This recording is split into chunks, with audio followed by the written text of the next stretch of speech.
Welcome to Phoenix Naveen academy. So நம்ம இன்னைக்கு current affairs Tamil medium part 5 video பார்க்க போகிறோம். Part 1, part 2, part 3, part 4 video பார்க்காதவங்க டிஸ்கிரிப்ஷனில் லிங்க் இருக்குது, செக் பண்ணிக்கோங்க. ஸோ ஃபர்ஸ்ட் கொஸ்டின் என்ன கொடுத்துருக்காங்க, பிபிசியின் புதிய தலைமை இயக்குனர் ஆக யார் நியமிக்கப்பட்டுள்ளார்? ஸோ யாரை நியமிச்சிருக்காங்க? Mat Britain. நெக்ஸ்ட் என்ன கேட்டிருக்காங்க, ஆசியா கோப்பை வில்வித்தை போட்டியில் இந்தியா எத்தனை வெண்கல பதக்கங்களை வென்றது? ஸோ எத்தனை வெண்கல பதக்கம் வென்றாங்க? 2. நெக்ஸ்ட் என்ன கேட்டிருக்காங்க, இந்திய அரசு 4% ±2% என்ற சில்லறை பணவீக்க இலக்கை எவ்வளவு காலத்திற்கு தொடர முடிவு செய்துள்ளது? ஸோ எவ்வளவு காலத்துக்கு முடிவு செஞ்சுருக்காங்க? மார்ச் 2031. நெக்ஸ்ட் என்ன கேட்டிருக்காங்க, ராஜஸ்தான் தொழில் பூங்கா கொள்கை 2026 முக்கிய நோக்கம் என்ன? ஸோ என்ன முக்கிய நோக்கம்? முதலீட்டை அதிகரிப்பது மற்றும் வேலை வாய்ப்பை உருவாக்குவது. நெக்ஸ்ட் என்ன கேட்டிருக்காங்க, ஆகாஷா 300 3D பிரிண்டர் எந்த அமைப்பிடம் ஒப்படைக்கப்பட்டுள்ளது? ஸோ ஆகாஷா 300 3D பிரிண்டர் வந்து எந்த அமைப்பிடம் ஒப்படைச்சாங்க? இஸ்ரோ, LPSC. நெக்ஸ்ட் என்ன கேட்டிருக்காங்க, ஐக்யூ ஏர் 2026 அறிக்கையின்படி உலகின் மிகவும் மாசுபட்ட நகரமாக எந்த நகரம் மாறியுள்ளது? ஸோ எந்த நகரம் மாறி உள்ளதுன்றாங்க? லோனி. நெக்ஸ்ட் என்ன கேட்டிருக்காங்க, PM 2.5 துகள்கள் உடலின் எந்த பகுதியை முக்கியமாக பாதிக்கின்றன? ஸோ எந்த பகுதியை வந்து முக்கியமாக பாதிக்குது? நுரையீரல். நெக்ஸ்ட் என்ன கொடுத்துருக்காங்க, போர் நிறுத்தம் அமலில் இருந்தபோது ஈரான் எந்த நீரிணையின் கட்டுப்பாட்டை கோரியது? ஸோ எந்த நீரின் அமைப்பு? ஹோர்முஸ் நீரிணை. நெக்ஸ்ட் என்ன கேட்டிருக்காங்க, உலக பியானோ தினம் ஆண்டின் எந்த நாளில் கொண்டாடப்படுகிறது? ஸோ எந்த நாளில் கொண்டாடுறாங்க? மார்ச் 29. நெக்ஸ்ட் என்ன கேட்டிருக்காங்க, உலக பியானோ தினத்தை தொடங்கியவர் யார்? ஸோ யார் வந்து உலக பியானோ தினத்தை தொடங்கினாங்க? Nils frame.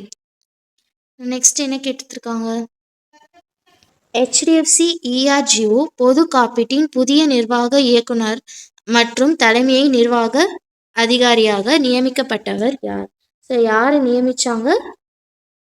பார்த்தகனி கோஷ்.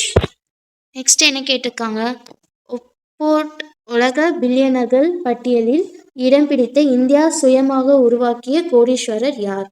ஸோ யார் வந்து உருவாக்குனாங்க? சுப்ரா மித்ரா. நெக்ஸ்ட் என்ன கேட்டிருக்காங்க, இஸ்ரோவின் கடல் மட்டத்தில் வெற்றிகரமாக வெப் சோதனை செய்யப்பட்ட கிரியோஜெனிக் இயந்திரம் எது? ஸோ எந்த கிரியோஜெனிக் இயந்திரம்? CE-20 கிரியோஜெனிக் இயந்திரம்.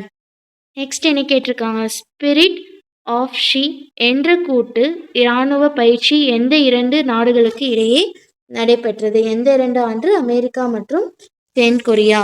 நெக்ஸ்ட் என்ன கொடுத்துருக்காங்க, பாரிஸ் ஒலிம்பிக் 2026 எந்த இடத்தில் ஏற்பாடு செய்யப்பட்டுள்ளது? ஸோ எந்த இடத்துல ஏற்பாடு செஞ்சுருக்காங்க?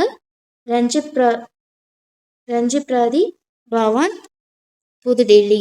நெக்ஸ்ட் என்ன கேட்டிருக்காங்க, சுஜல் கிராம் யோஜனா மூலம் எந்த திட்டத்தின் கீழ் தொடங்கப்பட்டது? ஸோ எந்த திட்டத்தின் கீழ் தொடங்கப்பட்டது? Jal Jeevan mission, JJM 2.0. Next என்ன கேட்டிருக்காங்க, மார்ச் 14, 2026 அன்று எந்த நாடு சுமார் 10 பிளாஸ்டிக் ஏவுகணை சோதித்தது? வட கொரியா. நெக்ஸ்ட் என்ன கேட்டிருக்காங்க, PMFME திட்டத்தின் கீழ் பொதுவான இன்குபேஷன் மையம் அமைக்கும் எந்த பல்கலைக்கழகத்தின் திறக்கப்பட்டது? எந்த பல்கலைக்கழகம்? தேஜ்பூர் பல்கலைக்கழகம். நெக்ஸ்ட் என்ன கேட்டிருக்காங்க, CE-20 கிரியோஜெனிக் இயந்திரம் எந்த இந்திய ஏவுகணை வாகனத்தின் 3ஆம் கட்டத்தில் பயன்படுகிறது? ஸோ எந்த ஏவுகணை? LVM-3. நெக்ஸ்ட் என்ன கேட்டிருக்காங்க, எந்த தேசிய முயற்சியின் கீழ் PMFME திட்டம் தொடங்கப்பட்டது? ஸோ எந்த தேசிய முயற்சி? ஆத்மந்திர் பாரத் அபியான். ஸோ இதில் தான் வந்து PMFME வந்து தொடங்கப்பட்டது. ஸோ இதோட கரண்ட் அஃபேர்ஸ் தமிழ் மீடியம்கானது முடியுது. Thank you. TNPSC group 4, group 2, group 2A complete பொது தமிழ் சிலபஸ் PDF வந்து ரெடி பண்ணிக்கும். இந்த PDFல பார்த்தீங்க அப்படின்னா கவர்மெண்ட் அஃபிஷியலாக கொடுத்த சிலபஸில் மொத்தம் 7 யூனிட்ஸ் கொடுத்துருக்காங்க. 6லேருந்து 12 வரைக்கும் நியூ புக்கு, ஓல்டு புக்கு, சிறப்பு தமிழ்லேருந்து அழகாக தொகுத்து வந்து கொடுத்துருக்கோம். இந்த பிடிஎஃபோட பெனிஃபிட் என்னன்னா 6லேருந்து 12 வரைக்கும் நீங்கள் ஒவ்வொரு புக்காக தேடி நீங்கள் நோட்ஸ் எடுக்கிறதுக்கு பதிலாக கம்ப்ளீட்டாக ஃபுல் அண்ட் ஃபுல் எல்லாமே இதிலே தொகுத்து கொடுத்துருக்கோம். அது மட்டும் இல்லாமல் எக்ஸ்ட்ரா அவுட் சோர்ஸும் ஆட் பண்ணியிருக்கோம். உங்களுக்கு வந்து நிறைய டைம் வந்து சேவ் ஆகும். இந்த பிடிஎஃப் ரேட் பார்த்தீங்க அப்படின்னா மிக குறைந்த விலையில் 99 ரூபீஸ்க்கு வந்து கொடுத்துட்டு இருக்கும். ஸோ இந்த பிடிஎஃப் தேவைப்படுறவங்க ஸ்க்ரீனில் தர வாட்ஸ்அப் நம்பருக்கு தமிழ் 99 ரூபீஸ் பிடிஎஃப்னு சொல்லிட்டு மெசேஜ் பண்ணிங்க அப்படின்னா இந்த பிடிஎஃப் பற்றி மேற்கொண்டு சொல்கிறோம்.